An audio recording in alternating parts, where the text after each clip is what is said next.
मॅथ्सचं model केलेलं आहे. तर मॅथ्समध्ये भरपूर कन्सेप्ट असतात की ज्या आपण रिअल लाईफमध्ये अप्लाय करतो, की जसे की ट्रिग्नोमेट्री आपण ती कन्स्ट्रक्शनसाठी पण यूज करतो. तसं आम्हाला 11th मध्ये फंक्शन नावाचा एक चॅप्टर आहे. तर फंक्शनचे रिअल लाईफ ॲप्लिकेशन पण आहे. पण सगळ्यात पहिल्यांदा फंक्शन म्हणजे काय की function is defined as a relation from set A to B associates for every element X in A have unique, that is only one element Y in B. तर ही अशी फंक्शनची डेफिनेशन आहे. तर फंक्शनचे दोन टाईप्स पडतात आणि हे दोन टाईप ज्या कंडिशन सॅटिस्फाय करतात त्याला बायजेक्टिव्ह फंक्शन म्हणतात. आता त्याचे काही रिअल टाईप एक्झाम्पल्स आहेत. हे वन फंक्शनची कंडिशन अशी आहे की सेट ए मधले प्रत्येक एलिमेंट जे आहेत ते सेट बी मधल्या प्रत्येक एकाच एलिमेंटशी रिलेट व्हायला पाहिजे. आता हे वन फंक्शन नाही आहे कारण सेट ए मधला हा एक एलिमेंट शिल्लक राहिलेला आहे. तर जर हे आपण सपोज असं केलं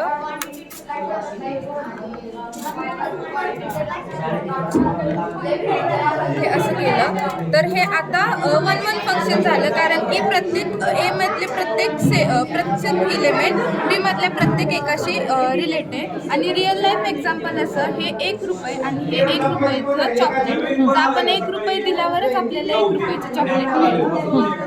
हे ऑन टू फंक्शनची कंडिशन आहे की सेट बी मधले प्रत्येक एलिमेंट हे सेट ए मध्ये रिलेट झालेले असले पाहिजे. सपोज आपण जर असं केलं तर आता ही ऑन टू फंक्शनची कंडिशन सॅटिस्फाय होत आहे.